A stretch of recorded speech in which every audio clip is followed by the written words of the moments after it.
Hi അസ്സലാമു അലൈക്കും. ഇന്ന് ഞാൻ വന്നിട്ടുള്ളത് അടിപൊളി ഫലൂദേൻ്റെ റെസിപ്പി ആയിട്ടാണ്.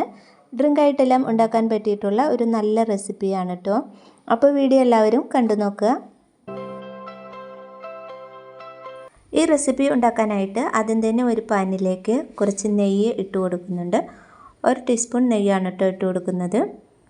പിന്നെ ഇതിലേക്ക് വെർമിസെല്ലി വേണം. അതിൻ്റെ അളവ് 1/2 കപ്പ് ആണ് കേട്ടോ എടുത്തിരിക്കുന്നത്. കുറച്ച് സേമിയ ആയാലും കുഴപ്പമില്ല കേട്ടോ. 1 കപ്പോ 1/2 കപ്പോ ഇഷ്ടമുള്ള അത്ര എടുക്കാം.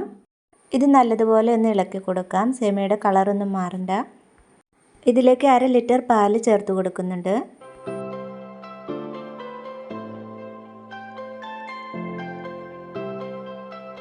ഇതിലേക്ക് കസ്റ്റാർഡ് പൗഡർ ഉണ്ടെങ്കിൽ ചേർത്ത് കൊടുക്കാം. ഞാൻ ഇതിലേക്ക് 2 ടേബിൾ സ്പൂൺ പാൽപ്പൊടിയാണ് ചേർത്ത് കൊടുക്കുന്നത്. 2 ടേബിൾ സ്പൂൺ കോൺഫ്ലോർ കൂടി ചേർത്ത് കൊടുക്കുന്നുണ്ട്.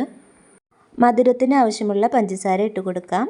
ഇതിലേക്ക് വാനില എസൻസോ ഏലക്കാപ്പൊടിയോ ഫ്ലേവറിന് വേണ്ടി ഇഷ്ടമുള്ളത് ചേർത്ത് കൊടുക്കാം കേട്ടോ. ഇതെല്ലാം കൂടി നല്ലതുപോലെ യോജിപ്പിച്ചതിന് ശേഷം നമുക്കിത് നല്ലതുപോലെ ഒന്ന് കുറുക്കിയെടുക്കണം. അപ്പോഴേക്കും നമ്മൾ ഇതിലിട്ട് സേമിയയൊക്കെ നല്ലതുപോലെ വെന്ത് കിട്ടും. ഞാനിതിലേക്ക് ബദാം മിക്സ് ആണ് കേട്ടോ ചേർക്കുന്നത്. 4-5 ഡ്രോപ്സ് ഇട്ട് കൊടുക്കാം.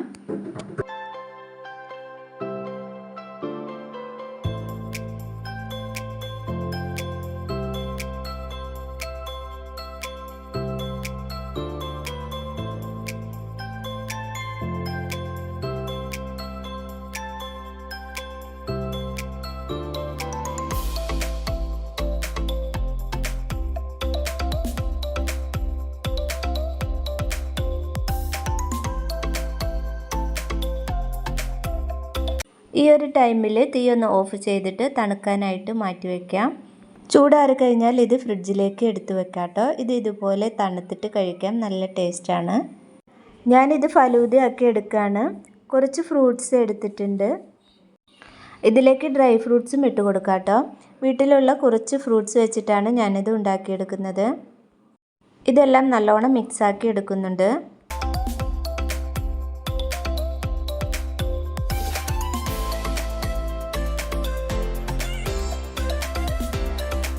ഇതിലേക്ക് കസ്കസ് ഇട്ട് കൊടുക്കാം. ഇത് കയ്യിലുണ്ടെങ്കിൽ ചേർക്കാം, ഇല്ലെങ്കിൽ കുഴപ്പമൊന്നുമില്ല. ചേർത്ത് കൊടുത്താൽ നല്ല ടേസ്റ്റ് ആയിരിക്കും കേട്ടോ. ഈ ഒരു കസ്റ്റാർഡ് സേമിയ ഫ്രൂട്ട്സ് ഒന്നും ഇല്ലാതെ കഴിക്കാം. മിൽക്ക് മെയ്ഡ് ചേർക്കുകയാണെങ്കിൽ കുറച്ചുകൂടി നല്ല ടേസ്റ്റ് ആയിരിക്കും കേട്ടോ. കസ്കസ് ഉണ്ടെങ്കിൽ ഇട്ട് കൊടുക്കാം. പിന്നെ ഡ്രൈ ഫ്രൂട്ട്സും ഇട്ട് കൊടുക്കാൻ നല്ലതാണ്. പിന്നെ വീട്ടിൽ കുറച്ച് ഫ്രൂട്ട്സ് ആണ് ഉള്ളതെങ്കിൽ അത് വെച്ചിട്ട് നമുക്ക് ഉണ്ടാക്കാം. ഇഷ്ടമുള്ള ഫ്രൂട്ട്സൊക്കെ വെച്ച് ഇത് ഉണ്ടാക്കാം കേട്ടോ.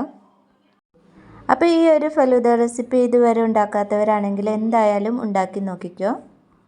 പിന്നെ ഇതിൽ ഐസ്ക്രീം ഉണ്ടെങ്കിൽ അതും കൂടി ചേർക്കട്ടെ, നല്ല ടേസ്റ്റ് ആയിരിക്കും. വിരുന്നുകാരൊക്കെ വരുമ്പോൾ ഒട്ടും ടെൻഷൻ ഇല്ലാതെ നല്ല ടേസ്റ്റിൽ ഉണ്ടാക്കാൻ പറ്റിയിട്ടുള്ള ഒരു അടിപൊളി ഫലൂദ റെസിപ്പിയാണ് കേട്ടോ. അപ്പോൾ ഇന്നത്തെ വീഡിയോ ഇത്രയേ ഉള്ളൂ. ഈ വീഡിയോ എല്ലാവർക്കും ഇഷ്ടമായെന്ന് വിചാരിക്കുന്നു. വീഡിയോ ഇഷ്ടമായാൽ ലൈക്ക് ചെയ്യാനും ഷെയർ ചെയ്യാനും പിന്നെ നിങ്ങളുടെ ഫീഡ്ബാക്ക് കമൻറ്റ് ചെയ്യാനും മറക്കല്ലേ കേട്ടോ. ഇതിൻ്റെ മുകളിൽ ഞാൻ കുറച്ച് ബദാം ചെറുതായിട്ട് കട്ട് ചെയ്തത് ഇട്ട് കൊടുക്കുന്നുണ്ട് കേട്ടോ. കയ്യിൽ വേറെ നട്ട്സൊക്കെ ഉണ്ടെങ്കിൽ അതൊക്കെ വെച്ചിട്ടൊന്ന് ഡെക്കറേറ്റ് ചെയ്തെടുക്കാം കേട്ടോ. പിന്നെ വീഡിയോ ഇതുവരെ സബ്സ്ക്രൈബ് ചെയ്യാതെ കാണുന്നവർ ദയവായിട്ടൊന്ന് സബ്സ്ക്രൈബ് ചെയ്യണം കേട്ടോ. അടുത്ത നല്ലൊരു വീഡിയോയുമായിട്ട് വീണ്ടും വരാം ഇൻഷാ അല്ലാഹ്. അസ്സലാമു അലൈക്കും.